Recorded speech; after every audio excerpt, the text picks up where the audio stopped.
Bapak Ibu yang dimuliakan Allah Subhanahu wa taala.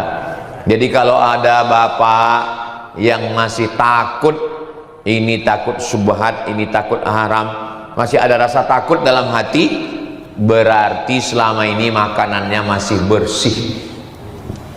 Makanya di antara pesan khotib Jumat, kalau sampai khotib lupa baca pesan wasiat ini, batal sholat Jumat. Kenapa batal sholat Jumat? Karena khutbahnya batal, karena rukunnya memuji Allah, alhamdulillah, bersolawat, Allahumma sholli ala sayyidina Muhammad wa ala ali sayyidina Muhammad, ayat Quran, ya ayyuhalladzina amanu taqullah, wasiat takwa, usikum wa nafsi bitaqwallah, takutlah kepada Allah. Tapi kalau sudah tidak ada lagi rasa takut kepada Allah, kaki yang kesemutan, sudah nggak ada rasa, mati rasa. Hati juga bisa mati rasa. Kenapa hati mati rasa? Karena makan haram. Ada video seorang suami ngejek istrinya stroke. Memang kalau orang nggak kuat-kuat jantung sekarang ngelihat TikTok ini, dua kemungkinan. Kalau nggak handphonenya hancur, dia hancur.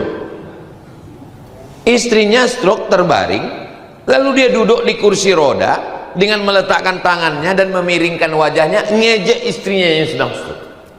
Apa yang terjadi? Mati rasa. Ada orang sanggup mengambil beras catu, beras yang sudah dimakan rayap, dicampur dengan beras impor, lalu kemudian dicuci dengan pemutih, lalu dijual di pasaran.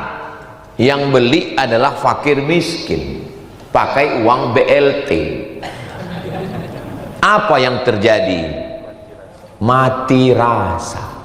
Dari mana datangnya rasa? Rasa ada di dalam hati dan jiwa. Kenapa bisa mati rasa? Karena makanan. Makanan ini yang berbahaya. Makanya kalau ada orang yang puasa sunat Senin Kamis, puasa Nabi Daud. Kalau suami saya itu aneh Pak Ustadz, dia nggak puasa Nabi Daud, terus sholat Nabi Daud.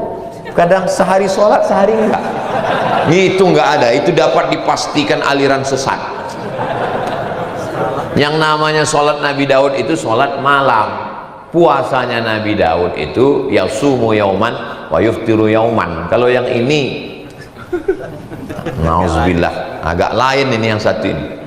Nah, jadi kalau kita masih ada rasa melihat fakir miskin, dan Islam ini menghaluskan rasa. Islam ini menghaluskan rasa. Sebetulnya saya orang susah-susah nyari kursi, saya disediakan kursi, tapi saya nggak mau duduk. Kenapa? Karena saya masih ada rasa. Nggak mungkin saya duduk di atas sementara Habib keturunan Nabi Muhammad duduk di bawah. Saya keturunan Nabi juga, keturunan Nabi Adam. Saya duduk di atas. Saya duduk di atas sementara Ustadz Salim Afilah, orang-orang yang jelas disebutkan dalam Al-Quran, yauma la yanfa'u malun wala banun illa man atallaha biqalbin salim. Ustadz Luqman yang jelas-jelas satu surat khusus, surat Luqman, walaupun memang puncaknya di akhir kul huwallahu ahad Allahus somad. Artinya saya sebenarnya kalaupun duduk ya nggak apa-apa. Cuman ini kan masalah rasa, menghaluskan rasa. Banyak orang yang bisa hafal ayat panjang, dan Nabi menegur orang sholat, dilaporkan ke Nabi, ya Rasulullah, itu ada yang lapor ini namanya Qatadah bin Nu'man. Hadisnya ada dalam Musnad Ahmad bin Hanbal. Itu Qatadah bin Nu'man ayatnya kulhu terus, kulhu. Apa kata Nabi? Innaha la ta'dilu sulusal Qur'an. Kulhu itu sama dengan sepertiga Al-Quran. Nabi melarang atau memuji? Memuji. Tapi ada seorang sahabat baca ayat panjang. Apa kata Nabi? Idza amma ahadukum falyukhaffif. Kalau kamu jadi imam, pendekkan bacaannya. Makanya siapa yang baca kulhu, teruskan. Karena Nabi tidak pernah menegur kulhu. Yang ditegur itu justru ayat yang panjang. Kenapa? Karena ketika dia ayat panjang, dia tidak memikirkan makmumnya di belakang. Di belakang itu ada 3. Yang pertama, ibu-ibu yang anaknya menangis. Yang kedua, ada orang yang ada hajat di luar. Yang ketiga, ada orang tua yang memang dari muda nggak pernah ke masjid. Setelah tua diintip malaikat maut, barulah dia ke masjid dan dia nggak tahan. Maka begitulah kita disuruh mementingkan rasa. Ada orang yang sanggup ke Makkah bolak-balik labbaik Allahumma labbaik, sementara tetangga jiran di sebelahnya tidak makan. La yabitu syab'anan. Tidak boleh orang Islam tidur dalam keadaan syab'an, kenyang. Wajaruhu ila jambihi ja'i'un. Tetangga di sebelah rumahnya kelaparan. Laisa bil mu'min. Dia tidak dianggap sebagai seorang mukmin. La yu'minu ahadukum. Kamu tidak beriman. Kalaupun beriman, imanmu belum sempurna. Hatta yuhibba li akhih. Sampai kau sayang kepada saudaramu ma yuhibbu li nafsih, sebagaimana kau sayang kepada saudaramu. Makanya saya sebetulnya tausiah 1 jam, tapi karena selesai Jumat nggak boleh panjang-panjang. Kalau tuan pergi ke Padang, jangan lupa membeli ikan. Tausiah nggak boleh panjang-panjang karena jamaah belum makan.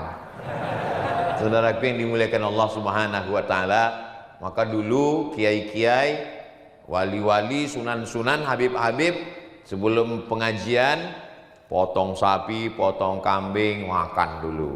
Setelah makan baru acara maulid, acara skaten, acara haul, acara ngaji, dihibur dengan gamelan, menyenangkan, baru cerita tentang neraka. Gitu. Kalau sekarang enggak, orang datang lapar cerita tentang neraka, neraka. Jadi akhirnya orang pun mau ngaji, enggak, neraka terus katanya. Neraka di luar, neraka di dalam katanya. Nah, alhamdulillah. Ternyata kalau kita ngomong di depan orang yang hatinya khusyuk itu waktu begitu cepat berlalu.